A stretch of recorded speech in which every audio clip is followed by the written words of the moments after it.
Welcome back to another episode of the S.E.M podcast. We got a special one today. We're here with Zack Hewlett, round two. So, at the beginning we recorded ours, and we didn't know what we were doing at all. We still don't, but we've got a little better idea of what to talk about. Definitely been some memories shaken loose, and some archives open. So we'll turn it back over to Zack. Oh my gosh. I can't believe it. So timeline wise, I was trying to find the date, but I didn't find it before we started recording. It was about this time that I recorded my podcast a year ago. Yeah, that's true. Which is pretty crazy. So, by the way, happy Star Wars Day. May the 4th be with you. For those that are listening, this is when we're recording. The one thing that I wanted to go back and refute was how I got my mission call. So I told you that my mom stole it out of the mail. Yeah. I forgot though that it was the same week as her birthday. And so what my mom had done, as opposed to, she told me this after she listened to my story. She's like, "Don't you remember this?" And I was like, "No, it was an angry point in my life." But so what she had done is she actually took my mission call and she wrapped it in a gift and then took it to her parents' house. So my grandparents, and they came over as if we were having some sort of a birthday dinner. And they brought your mom. And they brought the gift, and I was like, "Oh, it's just a birthday gift for my mom," So I didn't give two thoughts about it.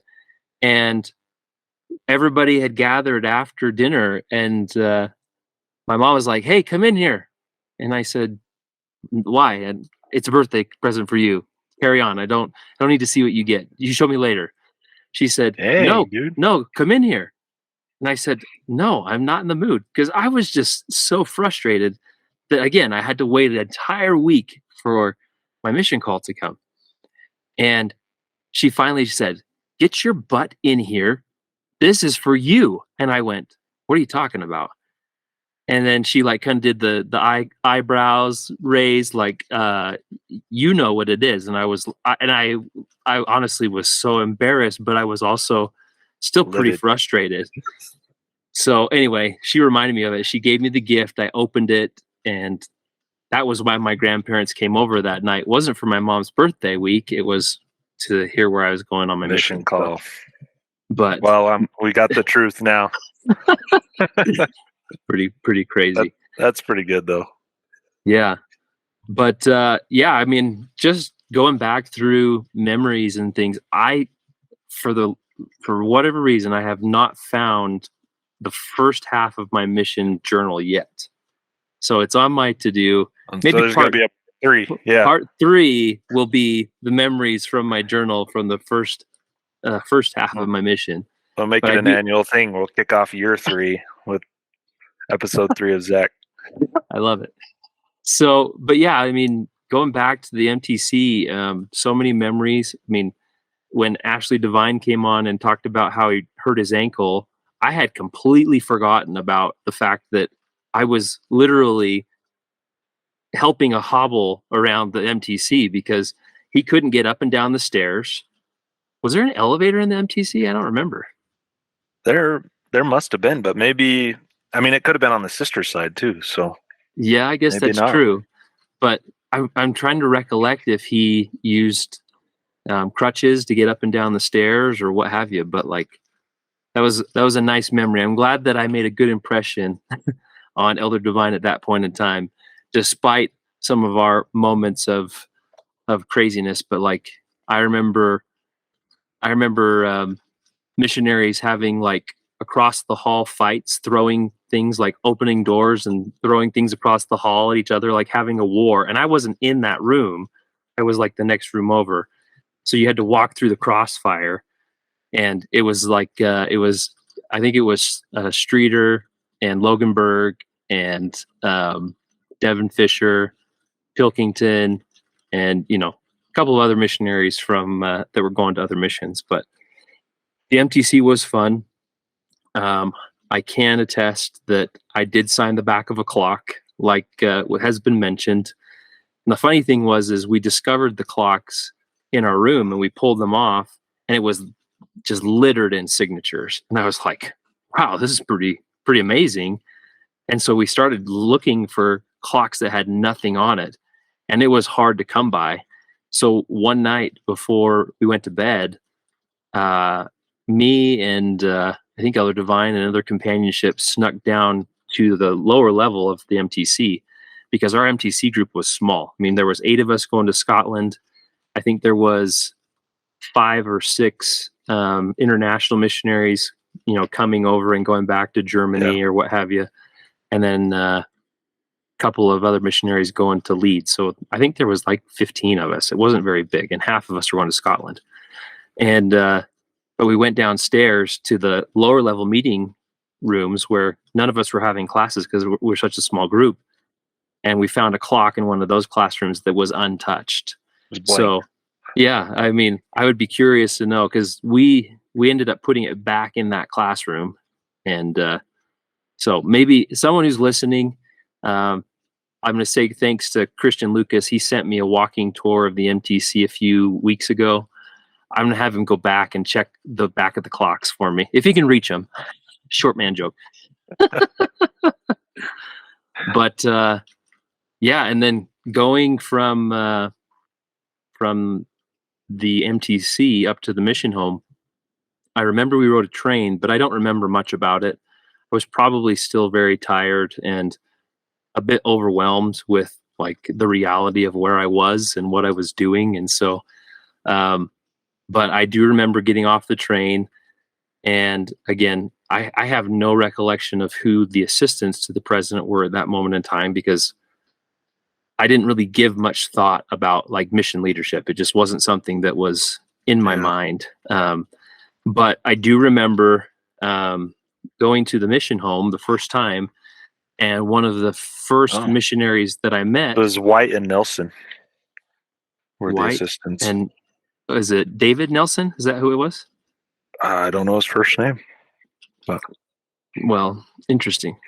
Yeah, I got the picture of the whole group here. That's what I'm referencing. Okay. But yeah, I remember going into the mission home, and the one missionary that I do remember from that first day was Kofi Asariado, or Sadiado, or Sariado. I don't know how to say it. But he was sitting in like the room with the big hearth where they used to take like pictures with new missionaries, with the mission president and his wife. And he was just like, man, I can't believe you're brand new. I go home tomorrow. And we were just like, bleh. Yeah, he was the outgoing assistant, I think. So yeah, I mean, that makes sense timeline wise. So, but yeah, I don't have a great deal of recollection of the tour of Edinburgh. I don't believe now I'm recollecting, and I think that Elder White was driving, if it was the assistants that were driving. And I remember them pointing out some of the things like the disgrace of Scotland and things like that, but I don't remember anything with regards to like flat lies. This is where the temple is going to be built, and this is, just the rubbish that they were coming up with. So I don't remember that. I was still quite in shock. Like, I can't believe that I am in Edinburgh, driving around in a car on the wrong side of the road. It's freezing outside, and I think it was a really soggy day that day. So, had you ever traveled international before your mission? No. I mean, you could call it like stateside international, but I did go to Hawaii as a teenager, but like that was still United States, ground. Yep. But yeah, so that was my first time being out of the country, and it was pretty eye-opening to be there. I do remember hiking up Pratt's Hill and trying to get a feel for what that experience looked like. I really sat and pondered, and I can kind of close my eyes and recollect pretty close to the spot where I knelt down and really just gave a heartfelt prayer of gratitude for being in the place where I was, and being prepared, or so I thought, to be in the UK and serving the Lord there. And more than anything, it was one of those unique experiences that um, I'm glad that it was a a tradition of the mission that we continue to do both before we started and at the end of the mission, which was great. And I don't remember helping Ashley Devine up and down the hill. I don't remember that. I may have just been close by or in close proximity, but I do remember it was a slow and steady climb to get to the top. So, and then I don't recall. I think we had gotten there fairly early in the day because I don't recall sleeping overnight that day at the mission home or in the bed and breakfast. The only experience I had at the bed and breakfast was before I went home. Um, so I'm pretty sure we Okay.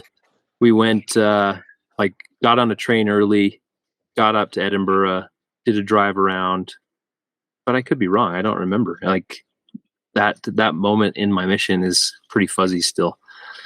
But it was either that. There were no sisters in your group? No, it was just elders in our group. Yeah. All right. So, So you might have stayed in the mission home then one night. I don't remember though.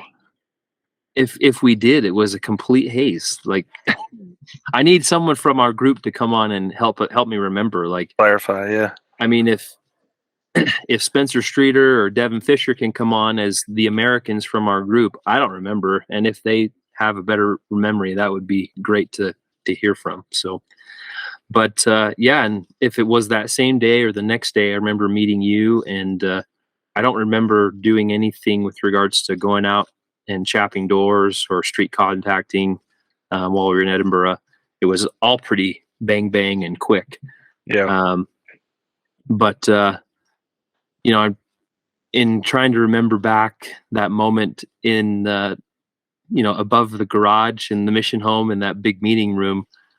I remember you walked in the door and I was like, wow, he's pretty tall. Because you stood out amongst Yeah. all those that were there. I mean, we had some great missionaries that trained our group. So I was looking at that picture of us, right? The first picture, and I'm like, how many missionaries could walk up to Zack Hewlett and put their arm over his shoulder? yeah, I mean, and that's just it. Like maybe President Vereen's thought he needs someone to make sure he understands that the authority lies with the man that's bigger than him as his trainer. So, but my recollection from there is we got a ride in the van and we hopped on the train and went straight up to Aberdeen. It was like, I don't know how long the train ride was. It had to have been a few hours, right? Yeah, it was a bit of a trek. Yeah. And I recollected, I'll never forget when we got there at the train station. You were helping me with my suitcases, and this tiny little car pulls up, and Joseph Bautista jumps out with his arms open wide, and then this giant gets out of the passenger seat in Chris Peterson, and I was just like, how? First and foremost, how did he fit in that car? And then the thought was, how are we all going to fit in that car with my two suitcases, which still modern marvel. I don't know how that worked or how we made that happen, but all four of us were in that car with my suitcases, which I wish we would have taken a picture. Like, Yeah. hindsight, there was a lot of moments Should have had somebody outside the car take a picture of us crammed in there. We had three guys that were 6'5" or taller. If I remember right, I think Joseph was driving at that point.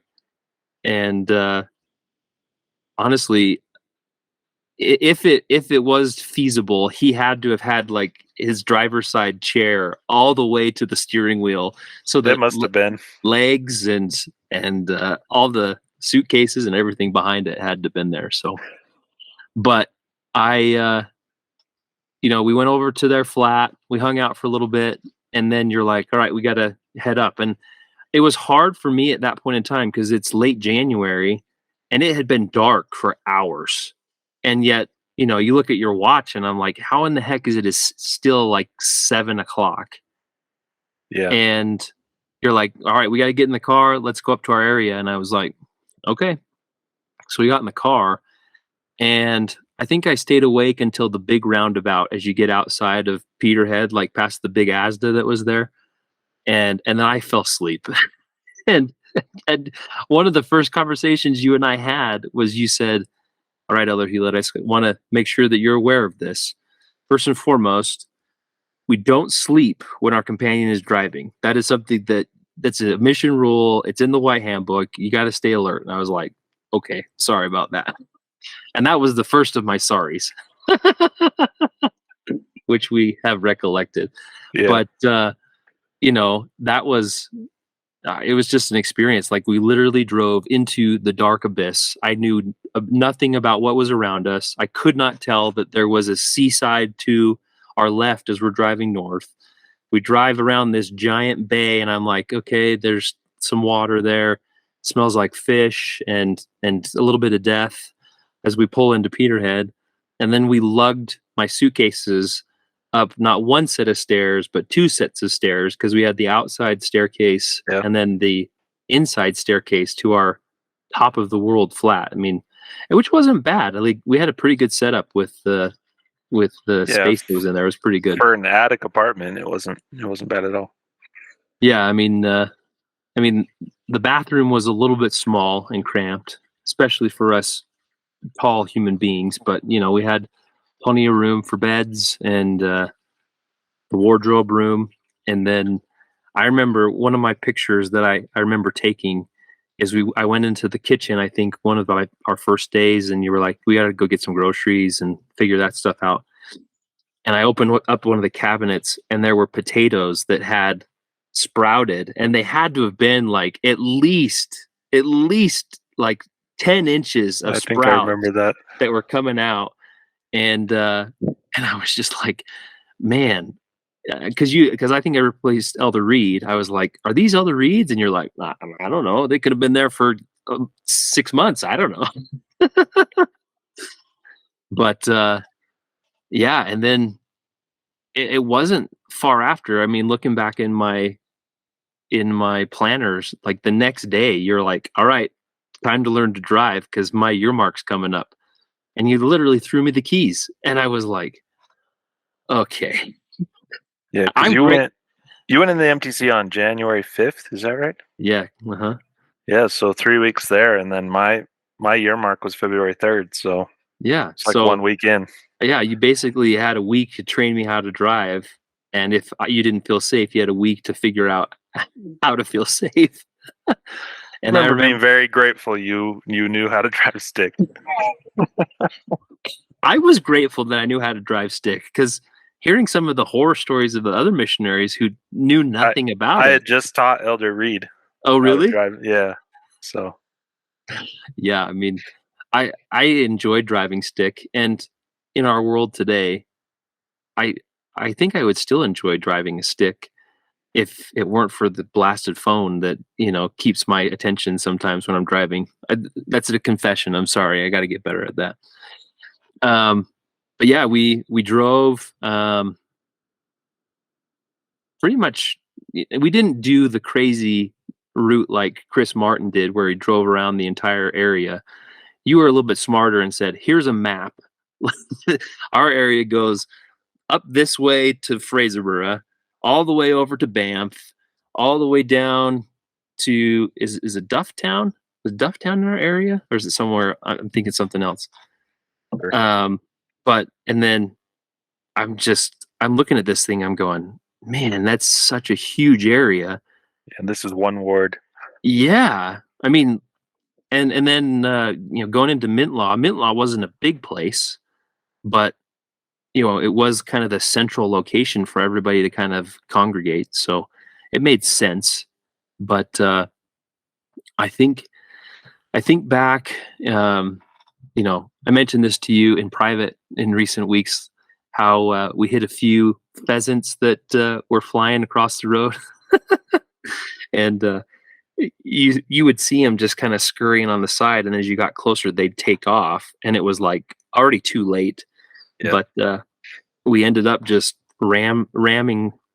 I guess we didn't ram them. They kind of like scooted off of our windscreen. But your reactions were just classic. You're like, "You stupid birds!"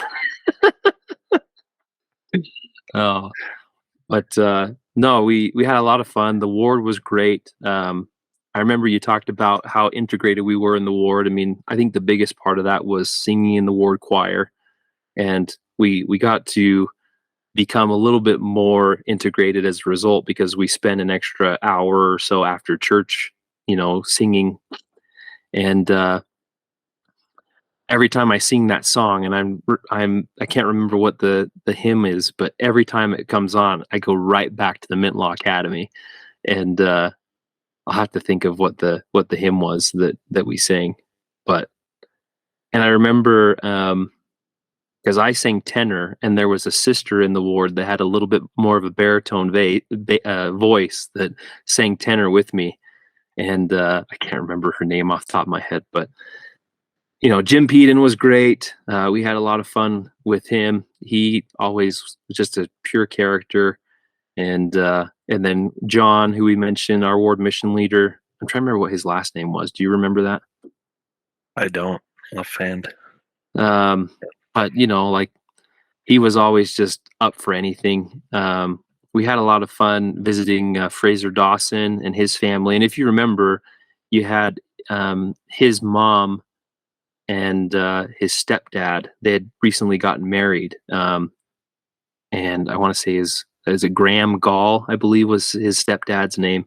Sounds right. But we used to visit with them, and Fraser was still a teenager at that point in time, but he's still kicking about and keeps in touch with me. So, Cool. But yeah, I mean, one of my favorite memories with you was the way that you always planned out longer drives around a castle. And when it came to those, it didn't matter if it was a ruin. It didn't matter if it was just like a standing smokestack that was still in the middle of like a field or something. We always were like, all right, let's go here. And then when we're done, we'll hit a castle or two. And what was the name of the castle that Tom Brownlow brought up in that group? I'm trying to remember. I don't. Was it Ruins or the 5e No, Castle? 5e. Yeah, that's the one. 5e. Yeah. Yeah, so the 5e Castle, we were the ones that got the attention of the caretaker there that ended up starting a conversation with missionaries who were there later, which we had no idea that was the case at that point in time, but that was a lot of fun. We always stopped for anything that was just like pretty old looking. Like I think we stopped at a couple of gated homes because they had like cannons on the side of the house or on the side of the entry points of the gate. Pictures of us pretending to fire the cannon, right? Like that was pretty cool.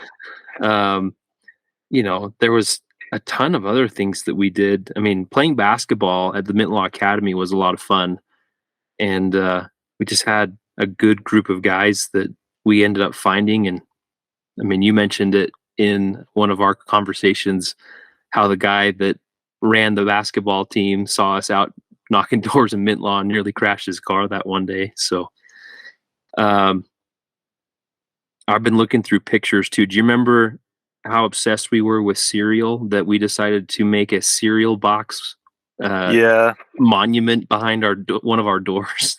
There was like a sale or something, like $1 a box or something. No, £1 a box, I think. There's our cereal box wall that we created and had behind our door.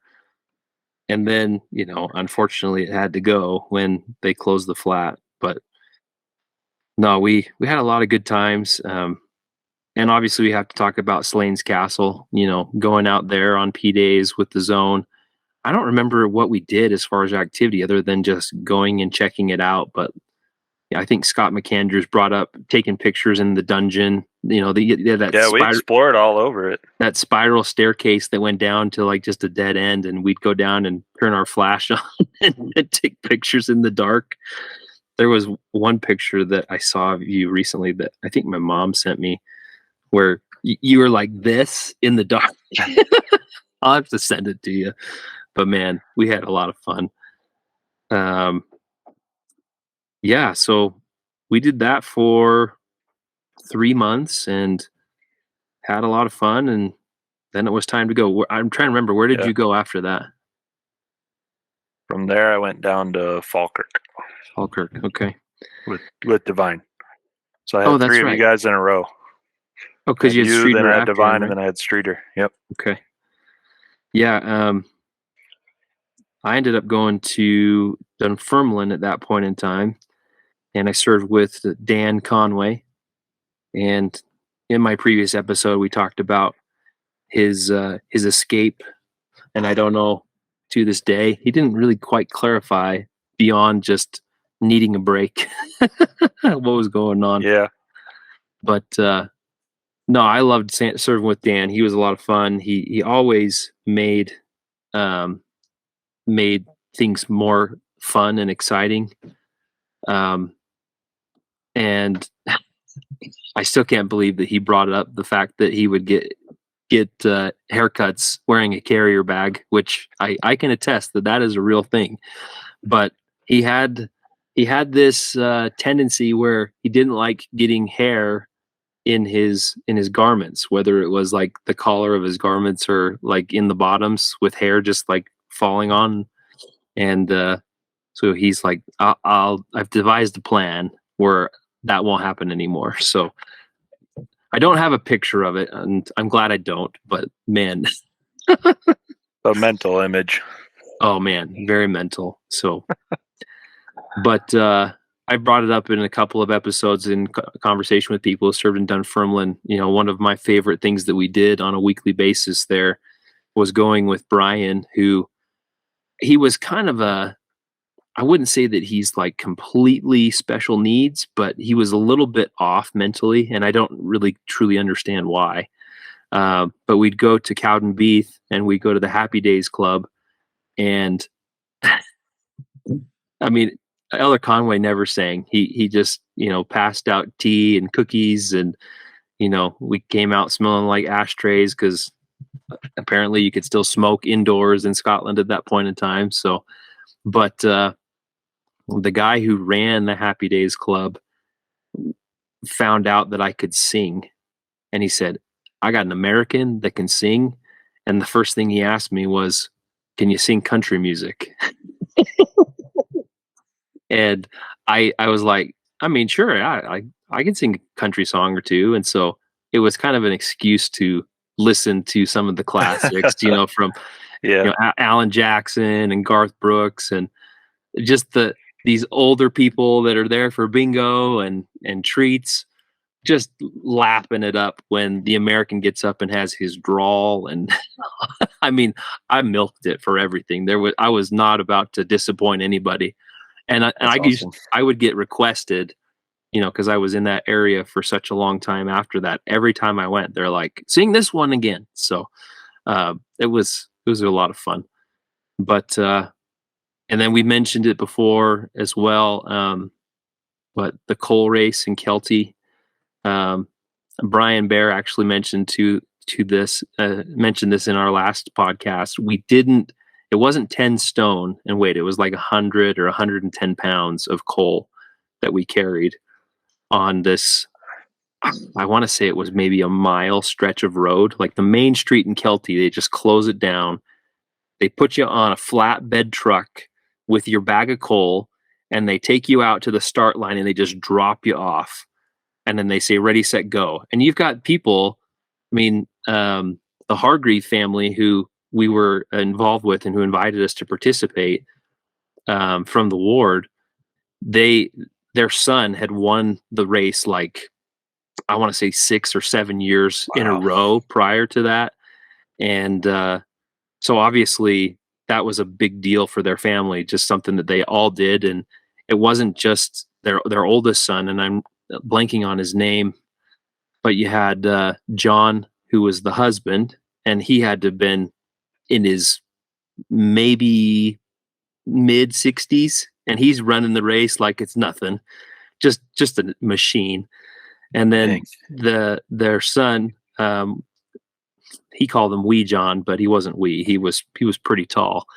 And John ran the race as if it was nothing. He was just a really skinny but athletic kid.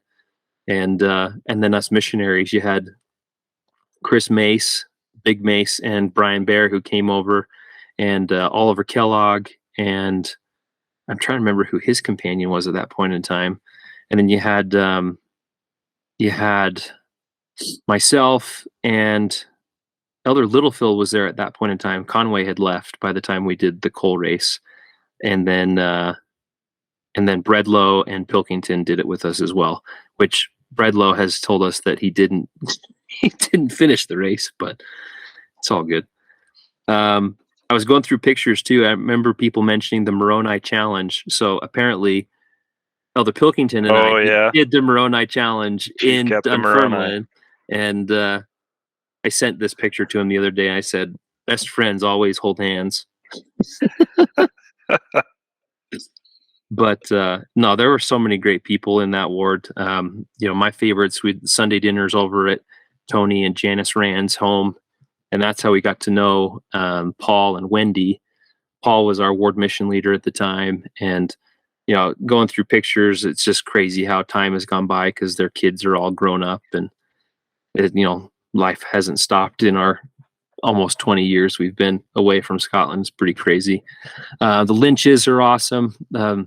Bishop Lynch was the bishop at the time, and then they had their three sons, one of whom was severely, I think he had some sort of palsy or something, but he was wheelchair ridden. He recently passed away, but just an amazing family, like salt of the earth people. And then I spent a lot of time with Julie Bramwell and her sons, Tim and Dom Hudson, playing basketball and enjoying, one of my favorite games. I'll never forget, as we started playing basketball on a weekly basis, we started to get the attention of the youth of Dunfermline who were playing in the big gym. We played on the short gym because it was usually just 3-on-3 with Tim and Dom and then the two sets of missionaries. And then there was one instance where we didn't have quite enough people to play. I think one of the sets of missionaries had another obligation. So we went and asked these kids if we could play basketball with them. And, it's Scotland level basketball. And everybody thought that I was like a Harlem Globetrotter of sorts. They thought Kobe had just walked in. I mean, my favorite moment of all time, though, is so we started playing with these kids on a pretty regular basis. And there was one game in particular where we were out on the blacktop at the school that was near the rec center. And one of the kids had the audacity to try and take a charge on me. So he just like stood like he's going to run me over with his legs open. And I straight just bounced the ball between his legs and went past him. And all of his friends like fell on the ground because they just couldn't believe that I had just dribbled it between his legs because he decided not to play defense. So, but we had a lot of fun. It was a good time. And, some of our favorite memories were, and you taught me this too. We used to do the chimichangas on Moves Call night.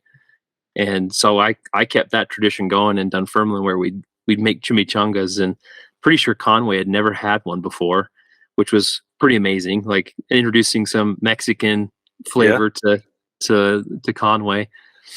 And then when Brent Littlefield came in, I mean, that was one of our favorite nights. We just make chimichangas, eat way too much, and then, know that we were either staying together or someone was moving. And but yeah, we had a lot of fun in their flat that was over the mortuary, and it was literally this giant hill between their flat and the high street in Dunfermline. And so we were there often because some days we'd go up and we'd GQ on the high street, and then we'd come down and just mess about and hang out with each other for a little bit before we got back to our regular schedule. But we did everything in that flat, from We would do facials on move nights where we'd get like the facial creams, crazy stuff.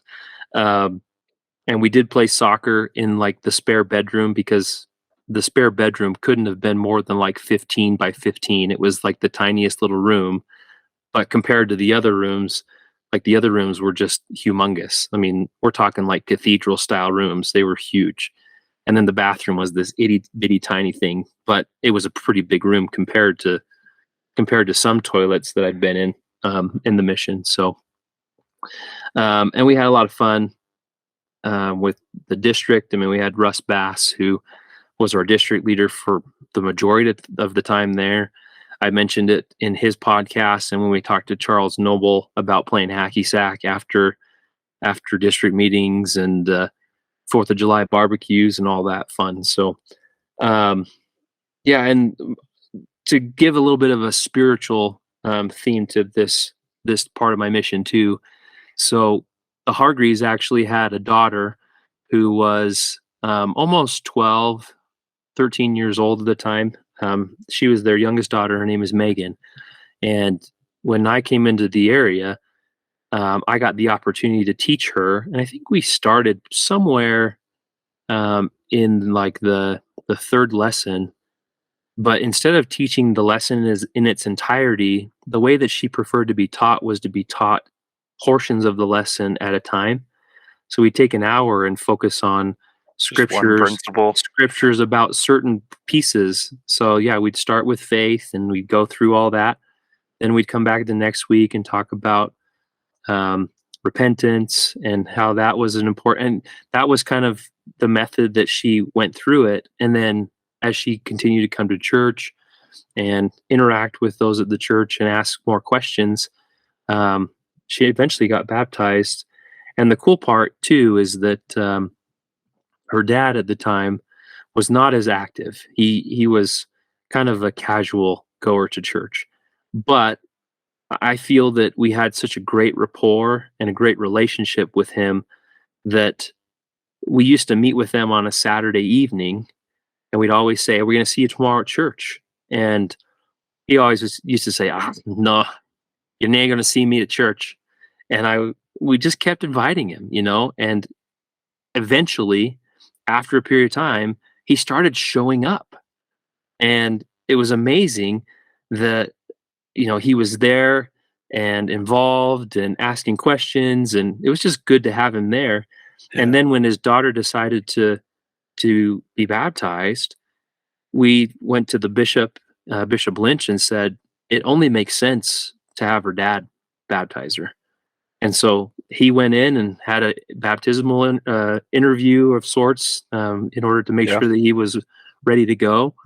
And he baptized her, which was awesome. And, the cool part about it is their whole family came to the baptism, including the older brothers. And then they had a couple other sisters, Anne Marie and Kelly. And Anne Marie and Megan and their mom Liz were kind of the stalwarts who were at church on a regular basis, and then the rest were kind of in and out. But Kelly started coming on a more regular basis, which was good. And we just kept the spirit and the gospel in their home, and they're easily my favorite people from that area. Like if I went anywhere when I'm in Dunfermline, I'm driving straight to Kelty and going and knocking on their door. So, but yeah, all good things come to an end, and enjoyed 4.5 months with Brent Littlefield, and did a lot of fun things. Brent and I were similar personalities and similar frame, so obviously knocking doors together was an interesting challenge because we filled most doorways. And but man, he is just a powerful testifier of the Savior.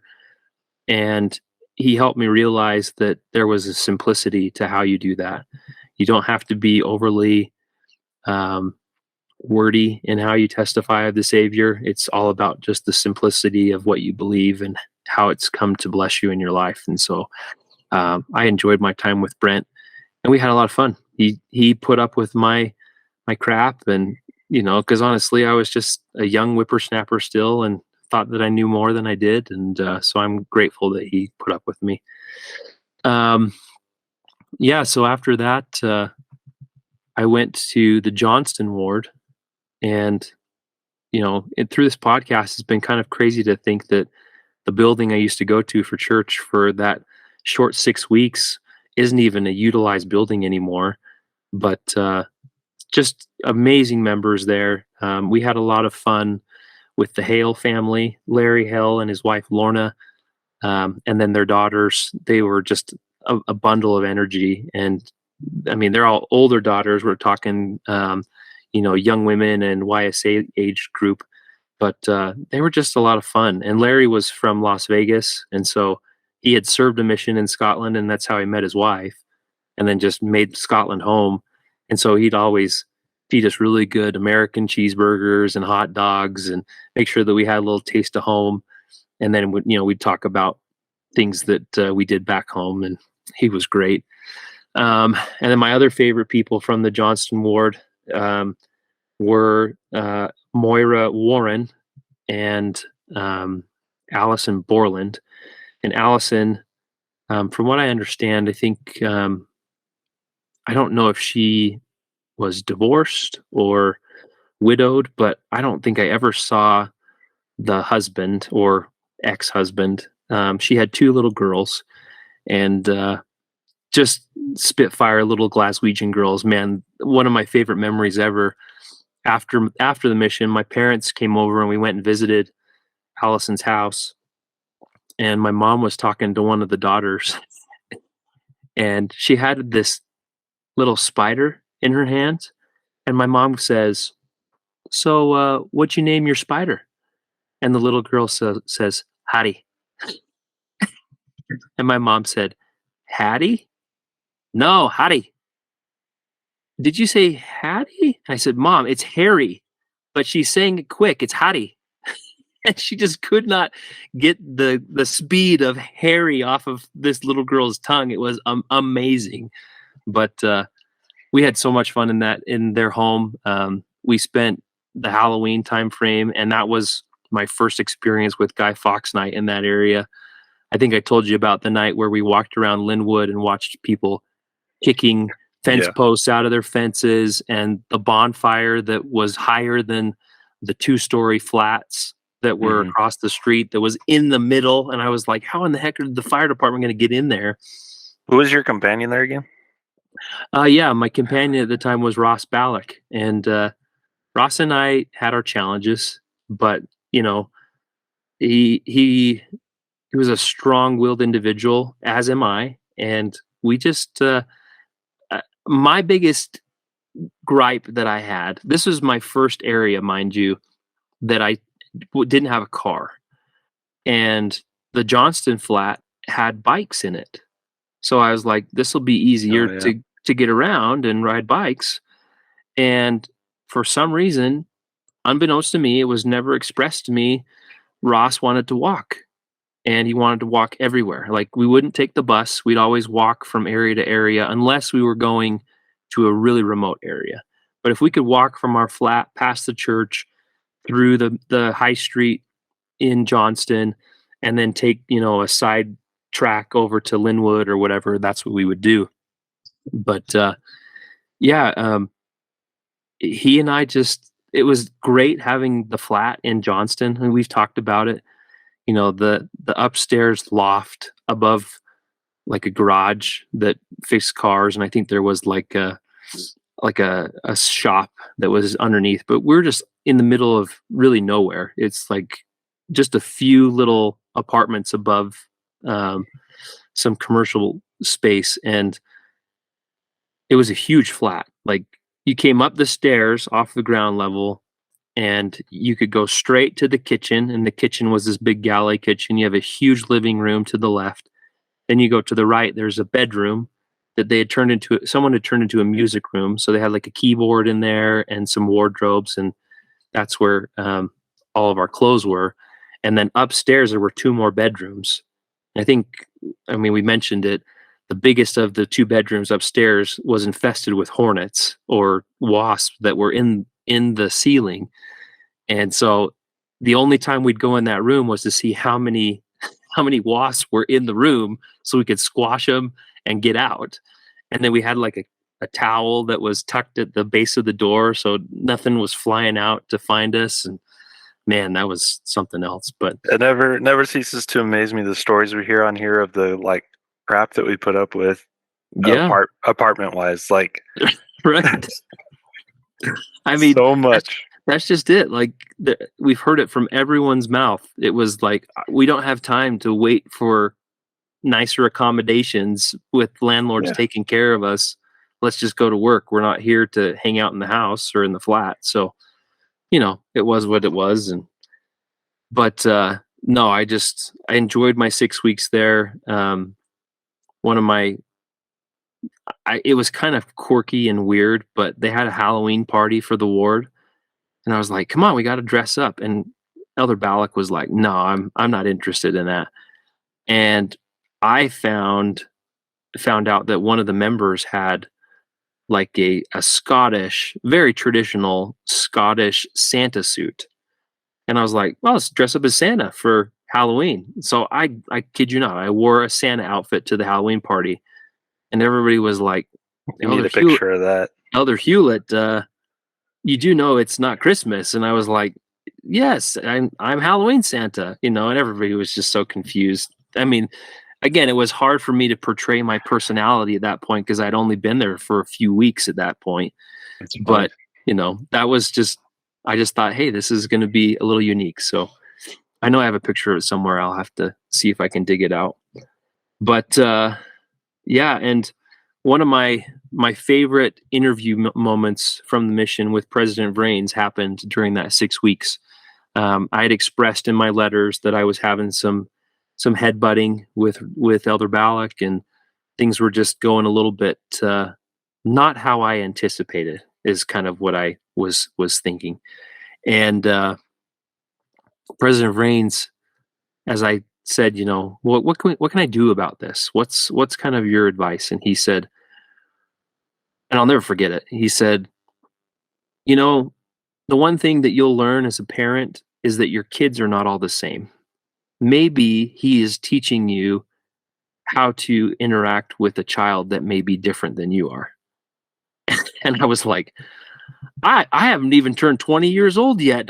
You're talking to me about my future life and kids? Like, it was a little bit shocking, but looking back in hindsight, he was right, Yeah. The that wisdom of President Reigns in the yeah, I moment. mean, it was unbelievable just to hear him say that. And I kind of walked away like in this cloud of thought, just like I was trying to like get some glimpse of what my future life looked like. And but man, it was really powerful. And the one thing that others have said, and I completely agree.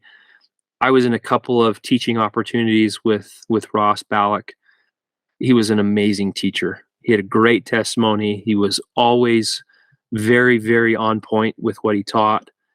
Um, I could listen to him talk all day. He had just the most beautiful English accent, and it was just so clean and pure. And as the words rolled out of his mouth, I was just I can remember in specific one instance where we were in this house. We had just knocked on a door and someone had let us in, but they didn't turn on a single light, and there was like maybe a candle or two in the corner.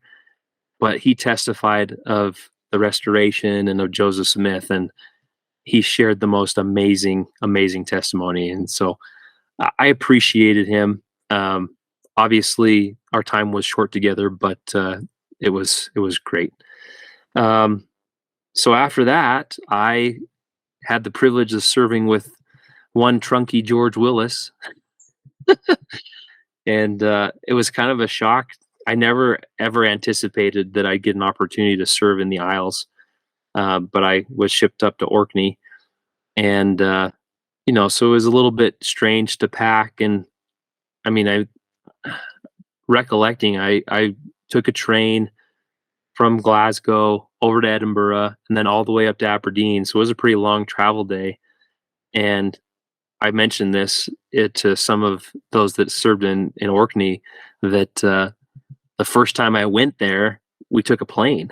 Like we flew from Aberdeen to Kirkwall, and I was like, okay, I can get used to this. This is not bad. This is pretty cool. Like getting a bird's eye view of Aberdeenshire and flying over the North Sea, and it was pretty darn cool. But we get up there, and again, it's now I think it was Headed into winter again. early November, and my mom, I'll never forget this. She says to me, she goes, "You're where?" And I said, "I'm in Kirkwall on the Isle of Orkney." And she looked it up, and she said that the longitude that we were at, no, the latitude. Yeah. The latitude that we were at is the same latitude as Juneau, Alaska. And I was like, well, okay, that explains a lot as to why the sun comes up at 10:30 and goes down at 2:30. Like there was very little daylight that we had to enjoy while we were there. But George and I had a lot of fun. Again, it was his last transfer of his mission, and I think I mentioned this on my previous podcast, but his favorite thing to do was to open his scriptures and do push-ups in our little flat that we had. And it was at this point in my mission that I learned that I snored. And because typically I'm a pretty quiet sleeper, at least I thought. And in this flat, again, we had really tiny rooms, and the bed situation was we were in a bunk bed. Now, if you can imagine, Jack, a typical twin bed is about, I don't know, 4 feet wide by maybe six feet and some change. Yeah. And 6'4", like just too short for me. I sleep with my arms above my head, and my feet are always off the edge of the mattress. And he's like, I told him, I said, I can't sleep on the top bunk. He's like, well, tough beans, you're on the top bunk. And I tried it for a few nights, and I just could not do it. So I told him, I said, you know what? This is what it has to be. So I pulled the mattress off and put it down on the floor immediately adjacent to his bed.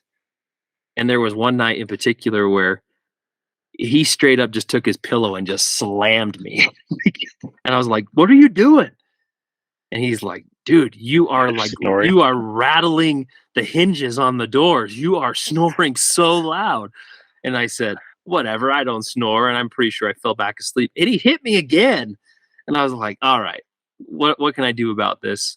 And I just told him, I said, sorry, if I had the bottom bunk, you wouldn't hear me.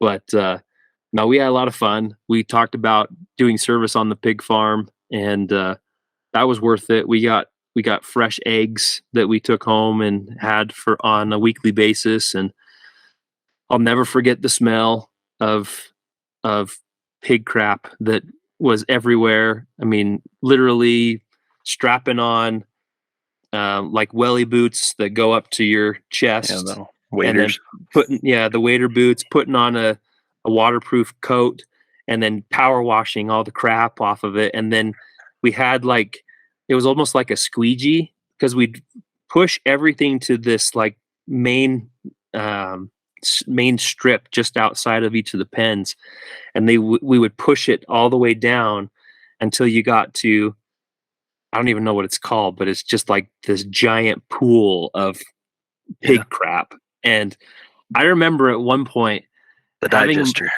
I had a moment. Is that what it's called? I think so. So I had a moment where I was standing just on the edge of this, thinking to myself, wow, how horrible would it be to fall into this thing? And then I immediately thought, I better turn around, because if Willis pushes me, I will absolutely murder him. And he was like on the way. But like going into grain silos and moving the grain so that it could be vacuumed up to where it needed to be. Like, I'm sitting here in this moment going, I'm a city kid. This is something that I have never dreamed would be part of my experience at all. But I think that happened for quite a few of you guys. Like Egan talked about, like, what am I supposed to do? This is Yeah. I mean, it was just such a unique experience. Like, you are on a remote island in the northern part of Scotland. I mean, what else are you gonna do? You yeah, know? But, we had some really, really cool experiences there. I think I mentioned at one point there's a brother there that was pretty heavily involved in the Church of Scotland, and prior to me getting there, they had introduced him to a talk from the most recent general conference from Elder Uchtdorf, and, it was one of his, like, specialties sharing, you know, airplane metaphors, and it was just yeah, a really powerful talk. And I remember this guy, we went over to his house a few times, and he's like, "How can you watch this and not know that that is a representative of Jesus Christ?" And of course, we agreed with him, and we're like, "Okay, well, we'd like to invite you to come to our church, and we'd also like you to be baptized." And he immediately just said, "If I did something like that, you have no idea how much that would affect my life." And so he just said, "I will keep this tape, and I appreciate what you're doing, but I just can't make that decision at this moment in time." And it was such a powerful moment because the spirit was there. It was in abundance. And to have him say what he said, he just kind of, yeah, you know, let his life and those that are around him affect the choice that he made. And, you know, like I said in many other episodes, we definitely saw a lot of those as we touched people's hearts with the spirit and shared things with them that they knew were true. And more than anything, they just kind of had to say, yes, but, that happened a yeah, lot. yeah, But one of my one of my favorite experiences in Orkney is one of the weekends. They had gale force winds that were predicted, and we talked with the zone leaders and told them about this happening, and they said, "Okay, stock up on some food and just kind of hunker down for the days that it's supposed to be super windy and you know almost hurricane type wind."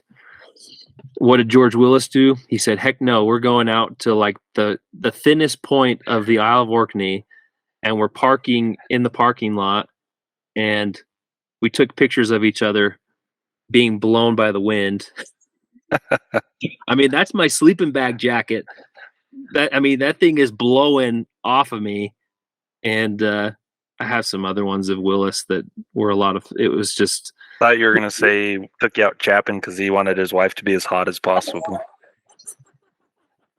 no. George was he'd done enough of that. He was kind of just like, no, we're good. Going for the photo op. Let's go for the photo op. That's exactly what it was. And so yeah, we just enjoyed running around. Here's my photos I took of George. He got airborne and flew about 5 feet. I always made fun of the fact that he was always a little bit self-conscious about his hairline. And I said, "George, your hair's gone in this picture," but he's literally leaning on the wind in this picture. It's unbelievable how strong. And I think they Wow. reported it at like somewhere between 140 and 160 mile an hour winds. Here's a picture of us slopping pig dung at the pig. I don't know how we took this picture now that I think about it. I must have put on a timer, but that's us enjoying our service, which is a lot of fun. Nice. And I mentioned in my last podcast the journey of going over to Maggie's house. Maggie was a recent convert when we were there, and got to know her. She was a media referral to some of the missionaries prior to me getting there, and she had joined the church. She wasn't all that well to do, and we heard the story about how there was a piglet that was saved. Would love to know where that piglet is now. It's probably been eaten, but in that moment in time, Willis said, "We used to have a pet pig," and I said, "Excuse me, what?" And he's like, "Yeah, we just feed it cat food, and it lived in the bathroom when we were gone." And I was like, "That sounds like a bad idea." He's like, "It's okay, we don't have it anymore. We gave it to this new member." Yeah. And yeah, I saw the pig in real life, and man, that was something else. But and I mentioned this in my last podcast, but George Willis introduced me to the spiritual side of country music as we listened to music driving up and down the road. He said, "I feel the Spirit listening to this, Elder Hewlett, don't you?" And I said, "Sure, whatever." But no, we had a good time. And then we found out basically 3 weeks in to that transfer that President Vreens had decided to close the area. And so basically we had like a week while they were sorting out where people were going and what was going to happen, where we just kind of did a whole lot of nothing, to be honest. And I was recollecting with Elder Bear in a recent podcast that so I found out that I was going to the Glasgow Zone Leader area for that remaining part of the transfer to be with Brian Bear, and because Blake Farnsworth, who was his previous companion, had been called into the mission home to be the new assistant, and I had forgotten this until recently. I pulled up my journal and talking to Brian, and I hadn't shaved for a week and a half when I came off of Orkney. So I literally came off the boat and had a beard. It's very similar to what I have right now. And, I was just like, okay, nobody's going to see me. Nobody's going to care. And it was pretty impressive beard, at least in my standards, as a kid. For a missionary. Yeah, for a missionary. Yeah. And in hindsight, it was probably pretty dumb because I had to travel by myself to Glasgow. I didn't have the ability to get my shaver out and shave my face before I got off the boat. Oh, and we talked about how the ferry ride was a roller coaster. It was absolutely crazy. Yeah. So it was a plane ride up there and a ferry ride back. Is that you were on the island the whole 4 weeks? Yeah, we didn't come off for anything. Now I think about it, that's kind of strange, but maybe we missed zone conference and all that stuff. I don't even remember. But and we had to take the boat back because we had emptied our flat and it was all in our car. So again, I still don't know how. We had one of those tiny teal Corsas that was full with all of our luggage, every Book of Mormon, every pass along card, everything that was of some semblance of necessity that was in that car with the two of us as we drove it off of the ferry. So that was a pretty crazy experience. I will never ride a ferry overnight ever again, unless I'm in a cabin, which that's what. Apparently, that's the way you're supposed to do it. Yeah, and why I wasn't given that opportunity, I don't know. Whoever made that assignment of our tickets, they're going to get talking to for that. But yeah, going to Glasgow was a little bit of a culture shock because I went from a town of 25,000 people to a city of 2.5 million in like overnight, and I could not believe how intense the city of Glasgow was. But Brian and I, we were constantly occupied. We had things going on. We had teaches. We had new member lessons. We had meetings with bishops, and we actually, at the time, the zone leader area was covering a portion of the Julian Avenue ward and also the Springboig branch. And so we were bouncing back and forth to different activities and doing different things. And this was all in the month of December. So we were trying to do a good deed. And Brian brought this up in our recent conversation. We decided to make cookies to go out and deliver to people. And the only cookie recipe that I had been given, I think I actually asked my mom for it to email it to me, was her American cookie recipe. And I gave no thought to the difference between metric and American measurements. And so I'm pretty sure that there was 2 or 3 times the amount of flour in these cookies, to the point where we baked them and they came out like little bricks of bread. And Brian and I both looked at each other and went, "These are not edible. We can't give these to people. We didn't even cook them all." So we have really, really dense cookie dough that we're not even going to eat because there's just too much flour in it. And so we said, what are we going to do? And the zone leader flat at the time, just outside, had a little stream that ran behind us. So we went outside at about 10 o'clock at night with this batch of cookie dough, and we skipped the cookies down the stream like rocks. I have pictures to prove it. I mean, it was one of those moments where it was like, we really did. We were like, what are we supposed to do with this stuff?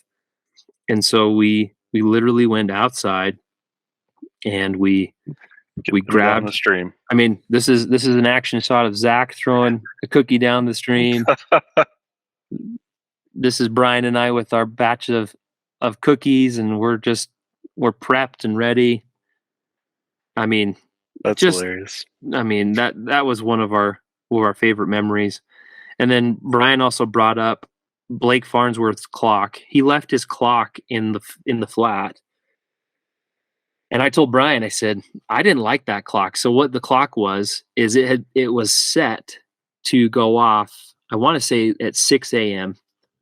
And what it would do, instead of having an alarm, is it would play like a really nice, gentle soundtrack, some CD that they must have found of just like peaceful noises or whatever. And Brian swore by this thing. He's just like, it's the best clock ever. Because then you know that you got 30 more minutes to just be in bed. And I was like, Brian, this is the worst thing ever. You wake me up at 6 and I lay here unable to sleep for 30 minutes until the true alarm goes off. But no, we just had a lot of fun. I was looking at my journal the other day. I went on an exchange to Hamilton with Elder Rhodes, and I don't remember much of that day, but it was kind of unique to know that I was in Hamilton prior to serving in Hamilton later in my mission. So I got, I'll never forget. We started our exchange from the Julian Avenue ward. We basically just swapped companions at an activity, and we hopped in the car with Ryan Wark, and he was one of the young men who was getting ready to go on a mission in the next few years, and he had been at the activity, and he took us on a drive down the motorway, and that was the first time I got to meet him. And I was just like, man, this guy is fired up about missionary work, and he's just a good kid, and he's a big sports guy, so we got along well, talking about his favorite football teams and doing all the fun things there. So, but no, 2 weeks with Brian Bear was an absolute blast. We had way too much fun. And honestly, in my journal, I wrote, I really hope that President Vrains calls me the night before Moose Call and says, by some miracle, that I've been promoted to zone leader from lowly Orkney missionary. And you're staying there? Yeah, I mean, I was really hopeful for it because I just had so much fun with Brian. We had a great time. So, but that wasn't to be. And so I got the call to train and also whitewash into the Montrose ward, which, man, that was a whole nother bag of tricks that I was not quite prepared for. The missionary I trained was Dustin Marsh, and Dustin and I got along for the most part. But at this point in my mission, I don't know why. I think, and I've been thinking about this a lot. I think at that point in time, I took the job of being a trainer to the extreme, as far as being super obedient to the point where I was stressing myself out. And I remember very vividly at one point, I went to a doctor's office because I was having like chest pains, and the doctor was like, "Well, let's get you on a treadmill, and we'll hook you up and see how you're breathing and all this different stuff." And I was like, "Okay," and I did that. And I don't even remember where Elder Marsh was. He must have been in the waiting room or something. I don't remember. But I did that, and they're like, "It looks like you just need to work out more and eat better and stop being so stressed out." And so, and again, I got all that information on my own, and Elder Marsh didn't know that, nor did I give that information to him, which in hindsight was a little bit Yeah. ridiculous.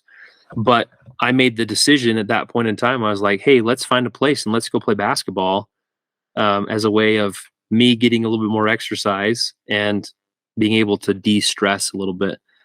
And so we started playing basketball with this under 17 professional team that was there in our Broth, and they were good, really good. Like, I'm talking American level basketball, and I was like, okay, this is up my alley. And I knew Dustin played basketball. I'd actually played a little bit against his older brother when we were back in Utah. But so we went and played, and we played a few times. And at one point, Elder Marsh was like, hey, I don't think we should go play basketball. Let's go chap some more doors. And I said, I'm sorry, what? And I was a little bit taken back by that because, who wants to go knock doors when you have an opportunity to build relationships with these kids who you enjoy playing basketball with? And we did have some conversations with them about why we were there. I mean, we're both Americans. We both enjoy basketball. And one of my claims to fame at that point in time is the coach asked me after 2 days of playing with them if I'd like to join their team. And I said, that's very flattering. That's not why I'm here. And I think I'm a little old for your basketball team as a 20-year-old. But we just had a lot of fun. But I was overbearing to a fault as a trainer. I just didn't want to cause him to feel like I hadn't done everything that I could to teach him how to be a good missionary. And obviously I paid for it a little bit. But, one of the things that I saw in my memories was, uniquely enough at that time in the mission, we had myself, Elder Fisher, and Elder Loganberg that were all in the same group, and we were approaching our year mark. And I found this picture my mom sent me the other day, and we all got together. We went out to a point on the coast in our Broth and burned our year shirts, and then we all got schlur and and had a schlur party. But it's a pretty ragtag group of missionaries right there. You've got myself, Elder Marsh, Elder Loganberg. I think he was training as well, and I don't remember who his trainee was at that point. And then Devin Fisher, and he trained Colin Kilgore. So but that was a lot of fun. Yeah. So, and then 3 months into Montrose, I got Brandon King, and we've had Brandon on the podcast, and Yeah. he and I've told him this in private, and I'll share it on the podcast. One of the things that happened when I learned that I was getting Elder King is President Rain said to me on the phone, he said, he's been around some rowdy missionaries, Elder Hewlett. So if you can help, get him back on track, that'd be really good. And it immediately set me right back into that training mode that I was in, where I was just over the top obedient and focused on trying to help him be obedient. Nonetheless, Brandon wanted to be Brandon, and he just wanted to do his own thing. And he wasn't too worried about time schedules, or he just kind of went with the flow. And it definitely rubbed me wrong for the first probably 3.5 weeks, until one Thursday we had a companionship inventory at the end of our our planning, and I just let loose. I honestly said to him, I said, "What the hell is wrong with you?" And we just went back and forth, and he said the same thing. And from that moment on, we realized that we were way more alike than we ever anticipated, and we got along great. That was kind of a point in the mission where everything was starting to turn more towards the focus of how can we utilize Preach My Gospel a little bit better. And there was a big emphasis from the leadership talking about committing people to baptism earlier on in the process, so it's not like a surprise at the end. Um, and so at one point we had 5 people scheduled for baptism in our area. And Uh, looking back on it, it was just because we were asking people sooner, as opposed to um, waiting until later on in those conversations. And honestly, people were saying yes, I think, just to get us to leave sometimes, because none of those people, unfortunately, got baptized. Um, the most serious of those were David Petrie and his not his spouse at the time. They weren't married, but they had been partners for quite a long time. His partner Barbara, and they were just amazing people. They were getting really interested in the church and getting involved and making friends, and finding that they were very, very um, they were just loving the joy that was being found as they were coming into the gospel as a family. And I think I mentioned this in my last podcast about how Bishop Farker in the Montrose ward, bless him, asked me to have the conversation with them about how they should get married because they are living in sin. And I couldn't hide that thought in my head, um, as I was going into their home that night to have that conversation. Like I did not have a good poker face at all. Like I was so overly serious and way too focused on the message at hand and how it would be to be received, that I just, I mean, immediately Barbara, who she was one of my very good friends on the mission, she immediately just said, "What's wrong?" And I just had to like share it. And man, things went south really, really quick, unfortunately, with that. But um, I know that the missionaries, after I was there, I believe Elder Jansen came in after me with Elder King, and they continued to visit with them. And eventually they did get married in the chapel in Montrose. And I was fortunate enough to attend the wedding reception.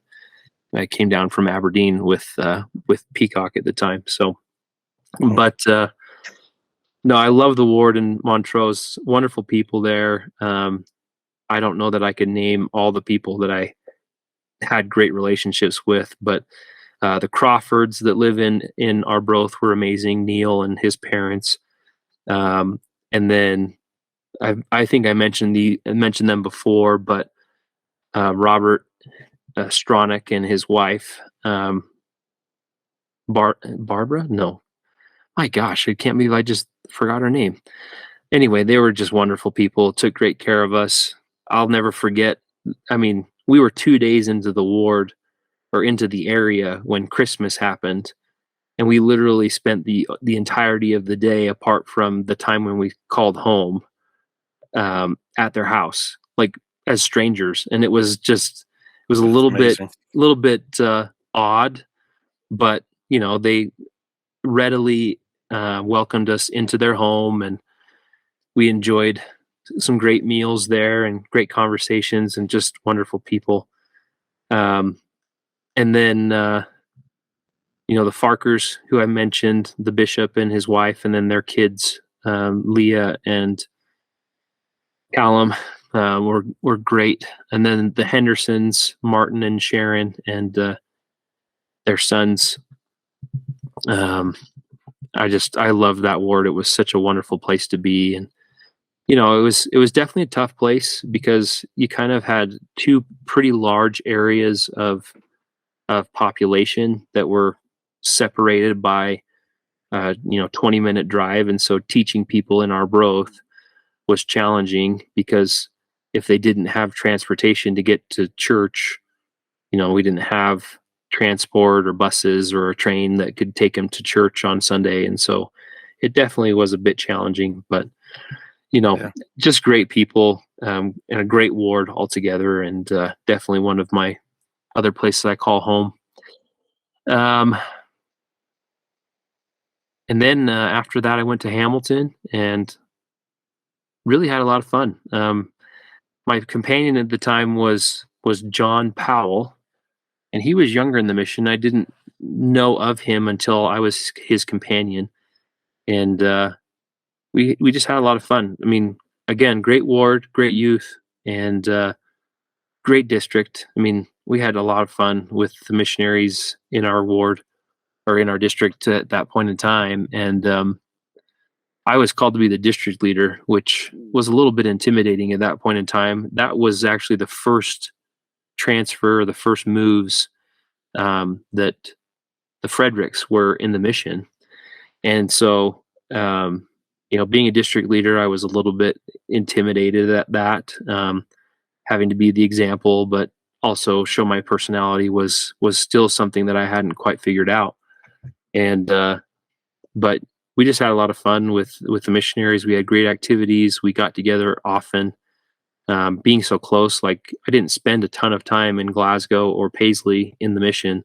So in those short stints, I realized why so many missionaries spent so much time with each other, because everyone was just so close together. But yeah, we had a great time, a lot of fun while we were there. One person I've mentioned before, and definitely will mention many times moving forward, was Winifred Terrett, the wonderful, wonderful woman who, when we lived there, lived just a few doors down from our flat, had us over for Sunday dinners, and she had a really cool setup where she asked that each of us as companions each cooked a meal, 1 week and then the other, and then she would cook the third week. And so it was cool because I got to bring, I think I made Hawaiian haystacks, which There you I go. think I asked my mom for the recipe, and she's like, "This is what you need, and this is how you do it," and it's pretty That one simple. translates a little better.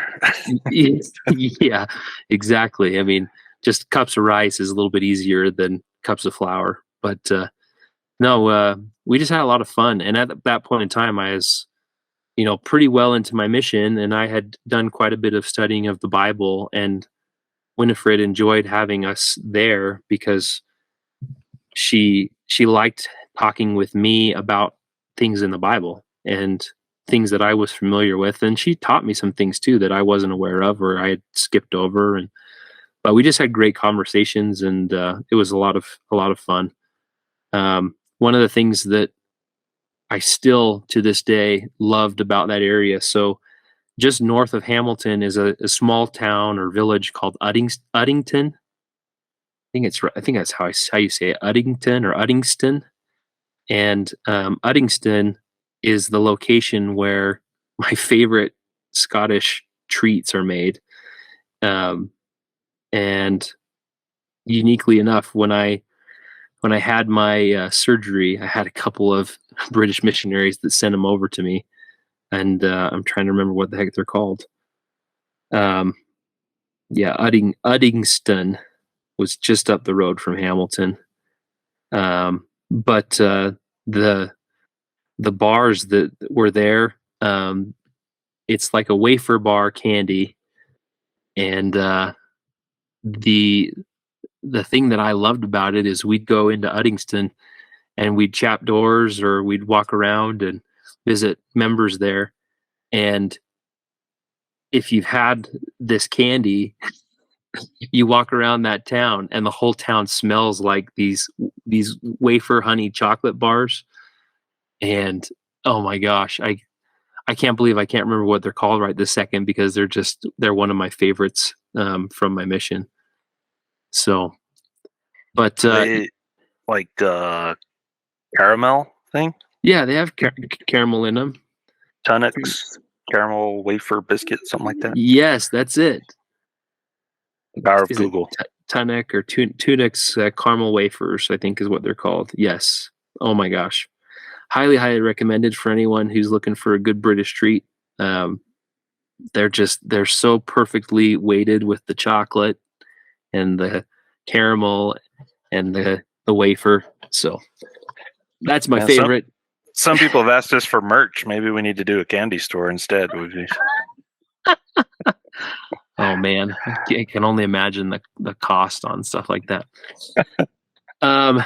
Anyway, and then so in Hamilton, Elder Aurelio was in our district, and he was over in Motherwell with Ren Hardy, and Elder Relio's visa came to an end a few weeks prior to the transfer being over, and so Ren Hardy came over and was in a trio with us. And man, his stories about I had no idea that that was going on between him and John about the temperature of the refrigerator. My gosh, that was one of my favorite stories.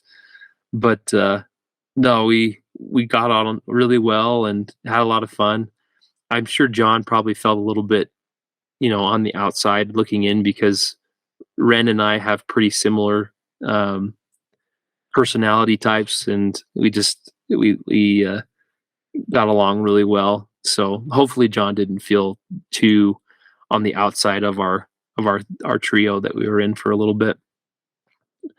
And then after that, I got transferred up to Aberdeen, and my first companion in Aberdeen was Stuart Pattenden.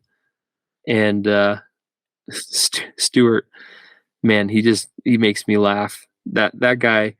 So it was unique because at that point in time in Aberdeen, I was one of, let's see, was there three English missionaries besides myself at that point in time? Yeah, there were. So it was Stuart and I, Chris Harlow, and Christian Lucas. And because I was the odd man out, I don't know, Stuart hated it, but I used to use all of the British swear words that were appropriate to Americans that absolutely ticked him off, to the point where he would tell me off quite a few times. And we're driving down the road and I'd just say whatever I wanted, and he's like, "You're not bringing the spirit." And I'm like, "I'm just having fun." Just kind of taking the mick a little bit, which was pretty funny. Oh man. But no, we had some pretty unique experiences there. We've gone over at length the unique visits to Sister Hutton's house in the Bridget Dawn ward, who had way too many things for the size of her flat. I'm just grateful that I survived that experience, because I'm sure it could have been pretty bad. But no, it was a little interesting too at that point in my mission, because I lived in that flat on Charlotte Street, which was the first flat that I went to on my mission. If you remember, like, Yeah. that was the flat that we hung out, because you had the cobblestone road out front where you had like that strip of cobblestone you always had to drive over to get to the flat.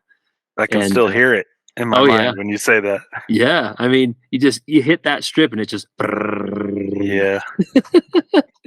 But no, we enjoyed that flat. I mean, there was always something going on that street, because you kind of had that straight shot straight into Aberdeen, as far as walking into town. But I remember one time we were driving back to the flat after an activity at church, and just out of nowhere, this guy jumps in front of our car, and I was driving, so I slammed on the brakes, and everybody in the car was kind of freaking out because this guy is beating his fists on the bonnet of the car. And Dang. it took every ounce of my mental capacity to keep holding on to the wheel to not get out. And I told Elder Patton at that point in time, I said, I don't think he realizes how much larger I am than this scrawny little guy who's beating on our car.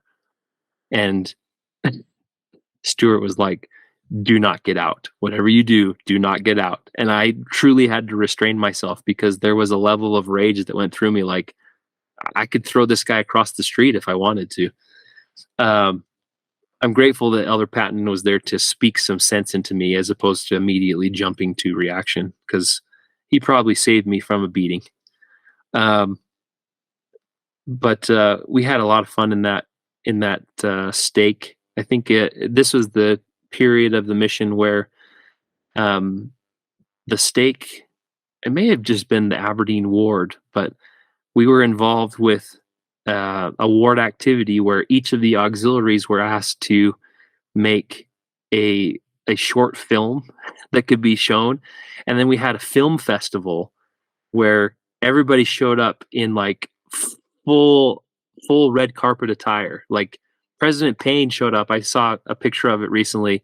He was in his to the nines, his kilt, like looking really Wow, sharp, and that's cool. President Reedy and his wife. I remember Sister Reedy came with like a big fur over her shoulders, and he was in like a his tuxedo with his bow tie. Like everybody dressed up as if it was like Oscar night, and it was a lot of fun.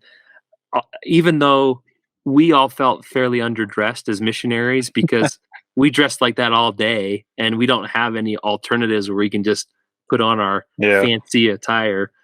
So I'm pretty sure we showed up to the event and we all had some variation of our sunglasses. So we were all walking in our suits, kind of looking like, you know, the popular people who came in and wouldn't take their sunglasses off when you're inside type of thing. Like it was just being ridiculous. But no, that was a lot of fun. And we I mean, for anyone who is curious about it, the film that the Elders Quorum did, which involved myself, Elder Pattenden, Elder Harlow, and Elder Lucas, um, the video that we did is called Johnny Lingo, and it's on our YouTube channel. So definitely go back and watch it. It may not check be it as out. funny. It may not be as funny to you as it is for us that participated, but my gosh, it was just like very low budget, very simple, and oh my gosh, so many fun times. Sean Goldie was our ward mission leader. Scott Goldie was the Elders Quorum president at the time. Jeremy Lamoureux was part of our group, and Jeremy, he actually starred as Mahana. Gosh, I always say that. Thank you, Disney. Stole the great church name, Mahana, and oh my gosh. Anyway, go watch it. It's fun. My role in that video is I was the Relief Society president in a scene, and so anytime I would visit the Relief Society after that event to share the meal calendar or to talk about events, the true uh, Relief Society president, whose name has escaped me, but she would always welcome me as the other Relief Society president. But no, great. we had lots of fun. I mentioned in my last podcast, and I know I forgot Christian's name because I was going straight off of just raw memory, that we broke into their flat and scared the life out of Chris Harlow, and man, that was a lot of fun. Um, and at that point in time in my mission, I really found, the joy of serving a mission. The last 6 months of your mission, you kind of look at it and you go, okay, I've been through this, I've done this, I'm in the groove, and I could talk to anybody and say anything. Um, I didn't share this, but when I think I was with Elder King at that time in my mission in Arbroath, I remember knocking on a door, and I did a door approach, and I used the best of my Scottish accent, um, and it wasn't anything amazing, but the guy at the door said to me, "What part of Scotland are you from?" And I said, "Yes," because it was just rolling off my tongue as if I was a native, and it was amazing. But at that point in my mission, the last 6 months, I remember pretty specifically there was an instance where President and Sister Vreens came to dinner at President Payne's house, and we were invited to participate as well. And I remember after the meal, everyone was kind of congregating in the living room and having conversations.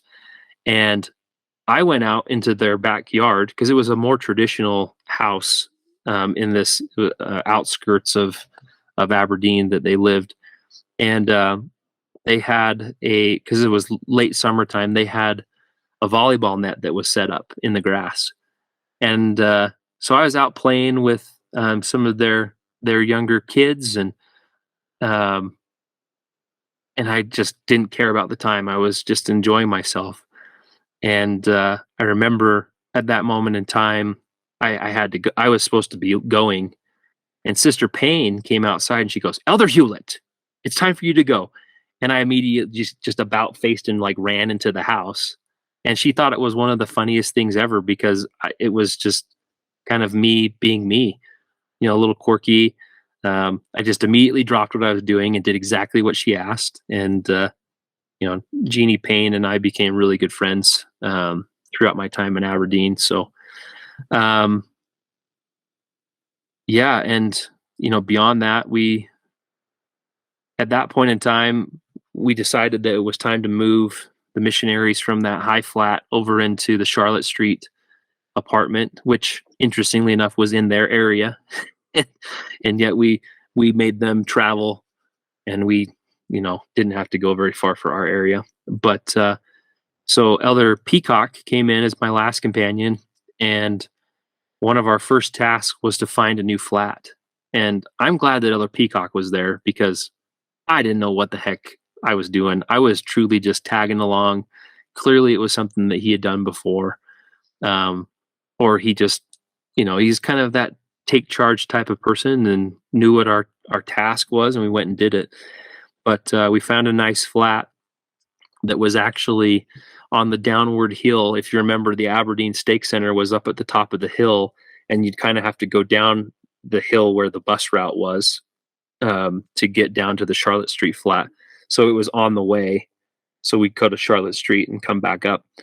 But if there were instances where we didn't have to drop the other missionaries off at our flat, one of our favorite things that we try to do is we'd come out of the Stake Center, because if you remember, the car park was on the back side. You'd come back around and you turn left down the road and you try to get as much momentum, and then you just clutch it all the way to the flat. And we had a 1-car garage in our flat, and one of our favorite activities was trying to clutch ride this car all the way down the hill into the little car park and then into into the garage without using the gas before you turned it off. And Peacock brought that up. No, I think John O'Brien brought that up because he must have kept that going after I had left. But no, we had a great deal of fun in that time frame as well. We celebrated Halloween,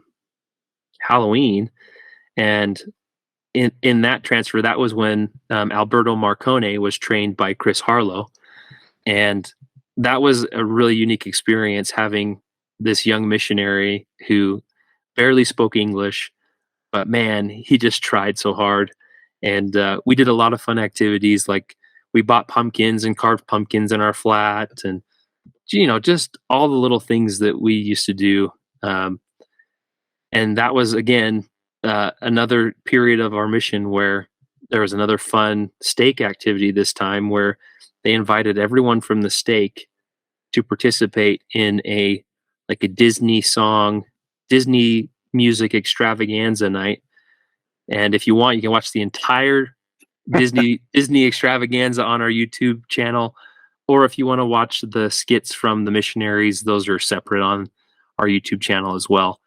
But in our conversations with, I think Michael Chambers was the one who told us that the original song for the missionaries to sing was, I think, something from Jungle Book. And we said, this song is total rubbish. Let's pick a new one. And we picked Kiss the Girl from Little Mermaid, which the irony of that for us no kissing missionaries was that was pretty funny. But I played Sebastian, the largest crab you'll ever see, and Quinn Coford was Ariel, Chris Harlow was Prince Eric, Keenan Price was a gondolier, and the rest of the missionaries were background dancers that man, it just made it so much fun. So definitely go watch it. You'll get a kick out of it if you know any of those missionaries. Jason Howard and Dallin Ray were from Elgin at that point in time, and Ryan Gustafson and his companion in Bridge of Dawn. Trying to remember who it is. Oh, it was Chambers. And and then us missionaries from Aberdeen and the Peterhead elders. Uh, yeah, and towards the end of my mission, I just kind of just enjoyed every moment that I could. Honestly, the pace probably slowed down a little bit more, but I spent a lot more time interacting with the members, um, being present with them, and giving the opportunities to teach them, to ask them how they could become better member missionaries, because it was kind of that ramp up period of the mission. Um, and then beyond that, we were just looking at all the different things that we could do as zone leaders. So we spent a ton of time up in Inverness to make sure that the missionaries were alive and well in that area, and up in Elgin. I forgot to mention that Stuart Pattenden and I justified a trip to the Isle of Lewis to visit Stornoway because President Frederick said you must go on exchanges with all trainers and their companions. We just so happened to have McKay Lynch and Brett McCullers up in the Isle of Lewis. Nice. And so we made that drive on that windy road on a bus to Olapool and hopped on that ferry. And I'll never forget, this was one of my favorite moments with McKay Lynch, and I'd really like to get in touch with him. So I hope he returns my messages and phone calls. But we were on exchanges, and Stuart went with Brett, and I went with McKay. And we were knocking doors, and he's like, "It's just so hard. I'm having a hard time getting in front of people." We knocked on one door. I did a door approach, and the people let us in. And afterwards, McKay Lynch looked at me and he said, "How in the world did you do that?" And I said, "Honestly, it was just talking to the right person. We got really, really fortunate. We sat down. We talked a little bit more about the message that we were sharing. We left a copy of the Book of Mormon, and they made a return appointment. But it wasn't like anything too over the top. It was just an opportunity to say to McKay, hey, it is possible to get indoors here. It's just a matter of finding the right people that are ready to embrace you." And I was pretty bold at that point in time. Like, I wasn't about to mince too many words. I said, "We'd love to come in and share a message with you." And the person just said, "Okay, come on in." And McKay's face, I swear, it's ingrained in my face or in my mind, because it was just like utter shock. Yeah. But Greenies need those moments for sure. yeah, I mean, that's exactly right. But yeah, we spent a lot of time up in Inverness, and it was great to be there. Obviously, Peacock loved being there just because it was kind of his home to him. And I remember going into the building there on the River Ness. It was just the most beautiful setting, and driving on the coast of Loch Ness, and we drove by Urquhart Castle that's there on the kind of the midway point of the loch, and just an amazing place. But yeah, I mean, that kind of wraps my mission up again. And I've shared a few new memories and some fun things, and I think the thing that I recollect on a lot is saying goodbye to the mission. It was really hard. I honestly, my time that I served with Elder Peacock was easily 3 months of the best times of my life to that point. And so being not necessarily forcibly removed, but like your time is up. It's time to. There's no easing out of it. It's just no. It close is the door. It is intense shock. And interestingly enough, as I was going through my stuff before we got on here, I found my release paperwork and my flight schedule coming home, and I was kind of recollecting back to that moment, because I was unique in the fact that I could have been like, I think it was Elder Kuhn who said he only was out for one Christmas. Mm-hmm. And my parents wanted me to do the same thing, because I was coming home essentially a week and a half after Christmas was over, and my parents were like, "Do you want to come home earlier?" And I said, "Absolutely not. I do not. I would honestly feel like I wasn't in the place I was supposed to be. And I'm glad that I did because, you know, I got to know further some of my favorite people in Scotland in that time period. Um, I mean, we went to Anne and Doug Sims' house for a New Year's Eve party, and we were easily there till 1 o'clock in the morning, like 4 days before I came home from my mission. But I mean, we had great things going with the members there. Um, and as we've talked about before, there was an experience prior to Stuart going to Aberdeen that the missionaries pretty quickly lost all sense of trust from the missionary or from the members that were there. And honestly, I felt like my time in Aberdeen was an opportunity to bring that trust back to the missionaries.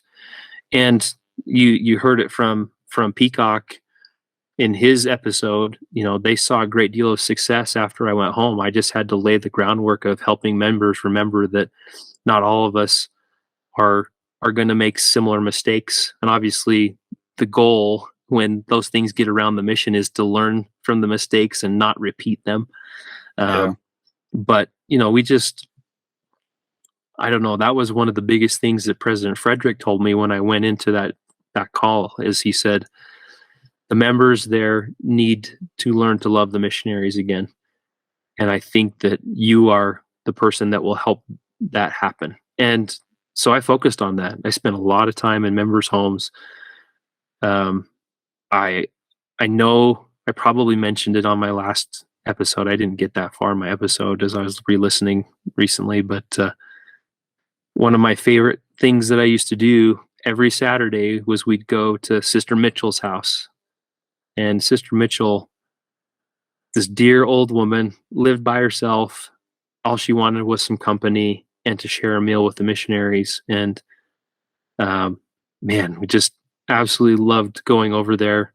Pretty sure we watched a lot of Deal or No Deal on the television because that was usually on while we ate our food. And then she'd always send us away after we ate either fish and chips, um, shepherd's pie, or missionary pie, which I've described on our podcast before. Um, she would always send us away with a bread bag filled with like McVitie's biscuits, and then she'd give us like tomatoes, like cherry tomatoes, and little slices of cheese. And I used to go to town on those things all the time. I would get it home from a fast Sunday meeting or something, and I'd just be like, I just need something to eat quick, and I'd eat way too many pieces of cheese and tomatoes and finish it off with some biscuits. But Sister Mitchell was one of my favorite people, and I was able to visit with her after the mission when I came back that summer in 2007. And one of the things that she said she'd always wanted on her wall in her flat was a picture of the Salt Lake Temple, which I brought to her. And she wrote me wonderful letters for a few years. And I don't know, obviously, I would guess that she's passed away in the last 20 years, unless she's still feeding the missionaries. I don't know. But, just those moments of spending time in people's homes, whether it was our area or not, like we used to spend time out at the Christie's home. We spent a lot of time at the Wabies home. I mean, just so many fun memories. And I really appreciate the fact that we've talked to everyone that has served in that time frame of my mission, except for Stuart Patton. And I hope that Stuart will come on the podcast eventually and talk about his experience with me, despite the fact that I probably bugged him a little bit more than I should have. But I don't know, just like you said, that shock of coming home, it was not easy, because you're kind of like thrown from the celestial sphere down to the horrible world pretty Yeah. quickly. And I don't know, it was pretty surreal to be back. And because 2 years is a lifetime for some people, as far as like periods of time that you've lived. Like, I look back on my life living in LA for 2 years, living in Oregon for 2 years, living in Logan for 2 years. Like, all of those seasons of my life, I think back and I'm like, there was a reason that I was in those places. I learned something, and, it was kind of mini missions of sorts too, because I was surrounded more often than not with people who were not of the same faith as me. But I don't know. That's just kind of my mission to wrap it up. I know I talked a lot longer than the last time, but I just I want to express my true love for all of the amazing men that I was able to spend time with, and the sisters that I spent time with. I mean, I I don't know. Each one of them, and I'm glancing over to the side here because I have my preach my gospel with everybody's picture on it. Everybody made an impact on my life, my mission experience, and who I am today. Like, oftentimes I think on how each specific individual had an impact on me and helped me to become who I am. So, um, each of you that are listening, I would love to hear from Dustin Marsh. Would love to have George Willis come on the podcast. Stubborn goat. Um, love to have Brent Littlefield come on the podcast. Love more than anything to have Ross Ballack come on the podcast and share his experience. Um, as I mentioned, Stuart Pattenden, and I'd love to have John Powell come on the podcast. All the rest of them have come on, and it's been great to reminisce with them and talk about those common moments that we shared together. But there's still more to be had, and um, I don't know. There's just so many amazing things still to come with this podcast. I can't express how grateful I am truly for how this last year has really changed my outlook on, the, the gospel in my life. Yeah. At one point it was a little bit less prominent and less important. And I don't know, I have a hard time stepping back now and looking at things and saying, I can't really deny these things because they've had a huge impact on who I am. Again, that's not a slight to anyone who has done anything, decided to go a different direction in life. The one thing that we've all learned in the last 20 odd years for all of us is that life happens and things take place and experiences happen that shape who we are. The mission was one of those moments in my life, and I'm grateful that we have this platform that has been created so that we can truly go back and reminisce. And man, it's just so much fun to hear the memories that each individual has of each of us. I'm so looking forward to future guests that are on our radar as well as on our future schedule. So anyway, again, I'm grateful to be a Scotland Edinburgh missionary and to have served with the amazing people that I did. Yeah. Thank you, Zach. I love you. I love you too, Jack. Thanks for being my partner in crime with regards to this, man. It's just, I was recollecting with Brian Bear on his part 2 episode, and man, there's just so much good that's still out there. Like, as we reach out to people, it's amazing to hear who's listening and how they heard about it. And I'm going to just recollect on a conversation I had the other night. So I got in touch with Paul Christensen, and Paul got my text, and I've started to frame it where I say, is this the famous so of Scotland, the Scotland Edinburgh mission fame? And Paul didn't respond like most people, like, ha ha ha, who is this? Paul immediately said, is this the famous Zack Hewlett?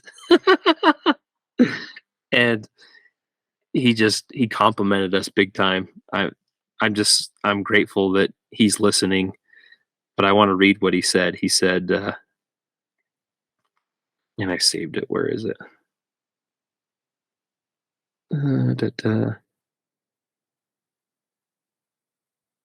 Oh, that's horrible. Where did it go? I'm not reading. While you're finding it, I was just going to say, you talk about how it's changed your outlook. It's changed our look back too. Yeah. Like I think for a lot of years, there's some scarring from the mission, good or bad, that we all carry too, because no mission is easy. Whether you serve in South America, Scotland, wherever, it's hard for different reasons, and we've heard some of that too. And I think hearing it from other people, being able to speak it out has changed me as well. No, I agree. Now, what Paul said is he said, I hear you've been running a massively successful podcast. Thanks, Paul. Paul's going to come on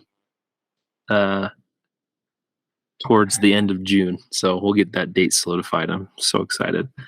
Great. But yeah, I mean, more than anything, this all sprouted from a tiny idea, and we are on at this point, when this is published, we will have surpassed 100 episodes.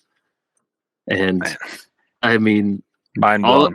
All of those conversations have been epic. I mean, there's not a single one that hasn't pricked our hearts in some way or made us laugh until we were, we're getting stitches in our sides. There's just so much good that's happened amongst all the things that we've learned from the mission. And I'm looking forward to the next 100 and the 100 after that, because man, there's so many more amazing people that we're looking forward to connecting with. So if you are on the fence as you're listening to this, please know that there is room for you. We have time. We have openings in our schedule. We want to hear from you. So those of you that have reached out already, please know that we're grateful for that, and we're excited for those conversations coming up. But the beat continues. Yep. The beat of the Highland drum. Thanks, Zach. All right, Jack. Love you, brother. Have a good one. All right. Cheerio. Bye.